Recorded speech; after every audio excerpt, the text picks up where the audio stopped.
So one of the things says that you don't have capacity, but I see that you are having partnership with the government of Antigua. Other countries are calling you to come and help set up their national flag carrier, but they say you don't have capacity. I want you to respond to that. And also, you don't have capacity, but during COVID-19, you went to everywhere Nigerians were to bring them back home when COVID-19 was raging on and all of that. And you've also helped with evacuation. But the conversation about you not having capacity, I mean, what would you like to say as regards all of that? And why I kept on saying say it is because the things we live on say destroy our country. Say the absolute truth. How do you feel being treated this way, with the Minister of Aviation? UAE decided, for whatever reason, to complete ban on issuance of visas to Nigeria. AP stopped going to Dubai. Emirates stopped coming to Nigeria. Neither APIS nor Emirates is flying this route now. None of them.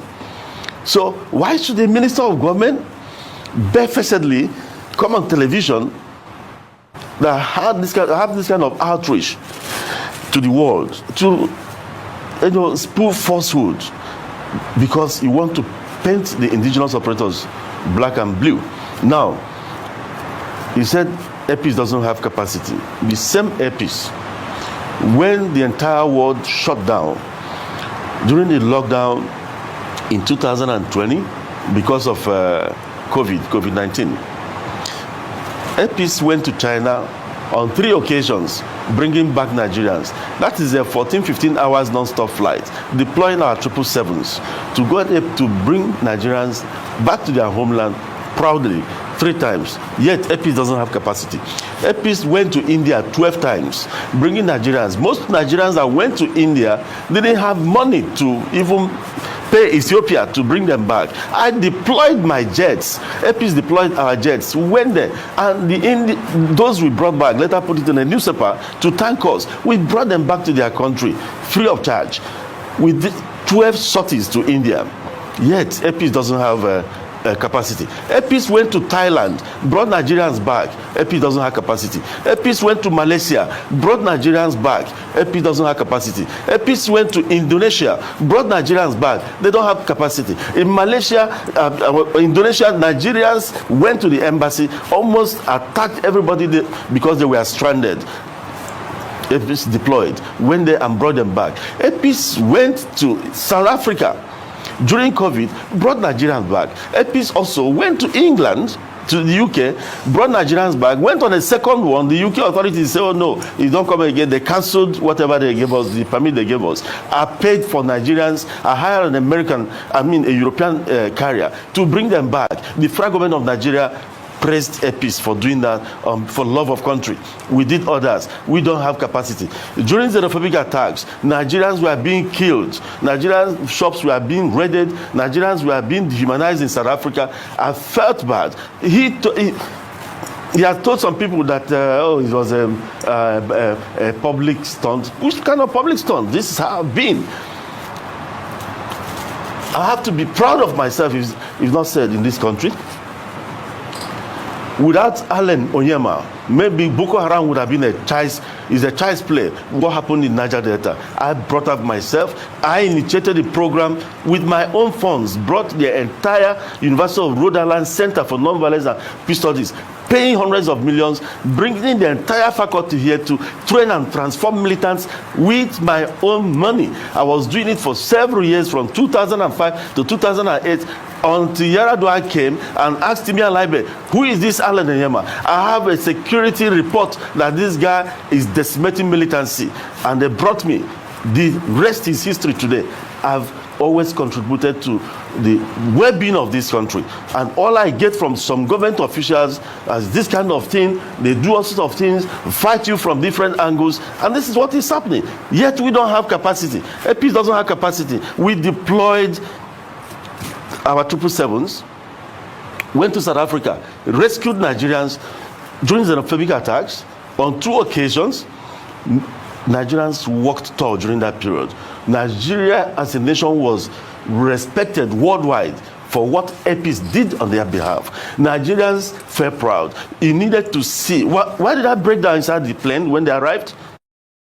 Yes, you saw me crying inside the aircraft. It was because I saw another woman carrying a child, and the woman was praying for me and saying, see, it was an Igbo guy that was carrying, she lost a child in South Africa, that if you didn't come, maybe I would have died, and that, see, an Igbo guy was helping her to carry the other baby all the way from South Africa. They were all clinging to each other. They were singing national anthem. Nigeria became one.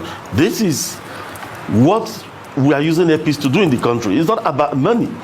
When you come to APs, it's mini Nigeria. We don't discriminate. I've trained Northerners, Southerners, Southwest, Southeast, giving them a meaningful employment, not just the minimum wage in APs is about 50,000 for cleaners. And we are in support of this present government of Ahmed Bola Tinubu.